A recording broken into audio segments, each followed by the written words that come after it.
Welcome back everyone to week 215 for an episode full of awesome teamwork and big plays. Speaking of plays, be sure to submit yours over at potatomonster.com/upload for a chance to be featured in one of our segments and possibly win a prize. On a side note, at the end of this video, we'll be giving away 5 of HyperX's Fury mouse pads, but for now, sit back, relax, and enjoy as we get the gears turning on the episode with a quick play from BmxSpecks on Lee Sin. While Vi works on killing the pink ward, he moves in, landing a Q to close the gap and chunk Vi low, but she returns quite a bit of damage and then turns to ult. More enemies are closing in, so he finishes off Vi and then takes off, ward jumping the first Zerathal, and then he turns around to dodge the second while using Braum to get right next to Jinx. His E finishes Braum while Graves gets on the other, and Leona chain stuns Jinx for the 3-for-0 exchange. Great scrapping from blue team. Coming in at our number 4 spot, we have Sylvos GG on Morgana with a sick duo play with her 80 carry in a rank 5's game. While quick shoving in mid, the enemy Sejuani comes to gank, but a great binding keeps Leona away during the Sejal so they don't get insta-popped. Black Shield negates the knockup and exhaust slows Katarina, allowing Kalista to kite them freely and hop her way out of Cat's ult. Sejuani goes for it, but Ren bursts her down, and then we see Morg throw out another binding right before Fate's call, and they all collapse under the tower, but the knockup buys Kalista enough time to back up. Now we see more teammates flood in to get on Katarina, but she tries to pull a quick one to get Kalista, but ends up being just short as she falls as well. Moving into our next play, we have an interesting synergy between Tabuskor and his ally as they outplay and outscrap the enemy team in the top lane. Gnar gets ganked at the start of this play, but he attacks to help build up rage before turning and jumping at the perfect time to not face Cassiopeia and get locked up by her ult. The enemy team try to DPS him down, but he transforms just in time to W Cassiopeia into an ult that just barely hits her into the wall. Wukong finishes Xin Zhao's, Mega Gnar hits Cass with the boulder to slow her, which perfectly sets up Wukong's ultimate. Gnar plays the sniper game and tosses out another Q so Wukong can come out of stealth with the kill, and then he tries to wall it, but she dodges it with Spirit Rush. They use the creeps to make Ahri's life hard as Gnar slowly chips away at her until she's low enough to all in for the triple kill to the monkey.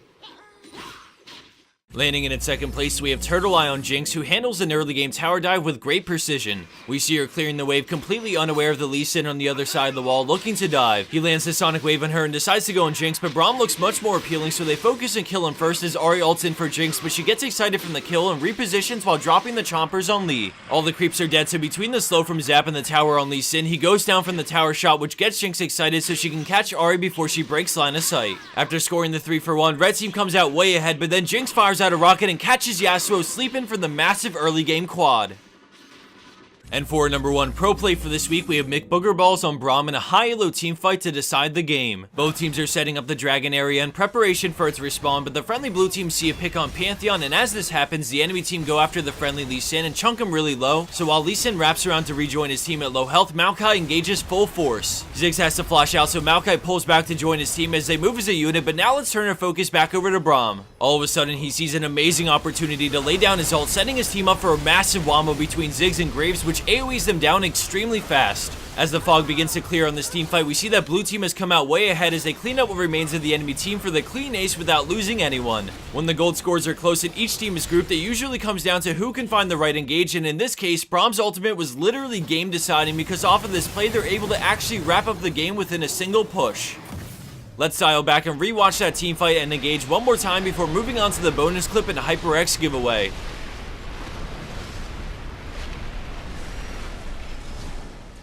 Our bonus clip for this week was submitted by SacredStrike on Janna, who capitalizes on the enemy Katarina's risky play with quick reactions. As this goes on, just a couple of quick shoutouts for you guys before the video comes to an end. We hope everyone spends a little bit of time it takes to go download a program like Skin Spotlight Replays, Baron Replays, or Low Replay and submit some plays to us over at potatomonster.com/upload. If you get the number 1 spot in the top 5, there's a big cash prize plus all the bragging rights that come along with it. So get those programs so you're not that guy telling me in the comments about how you had the best play ever last week but you had nothing to record it with. Secondly, Brandon is looking to continue with more stream highlights very soon and is now currently streaming over at twitch.tv/potatomonster, so go check it out and be part of the highlights which will go up on our channel. And lastly, we have 5 sick HyperX Fury mouse pads to give away to 5 lucky people out there in need of an upgrade. To enter the giveaway, follow the link provided in the description box and take your pick on how many entries you want to put in the drawing. It's extremely easy to enter and this is open to everyone, not just an NA, and it helps us out a lot, so if you have a moment to spare, check it out. If you're not familiar with HyperX's mousepad because we've been giving away so many headsets, then there's also a link to the Fury mousepad and you'll clearly see why it's so top notch. Thanks everyone for watching. A bigger thank you to those who watched and enter the giveaway, but no matter what you choose to do or not do, I love you all the same and I hope you have a great day.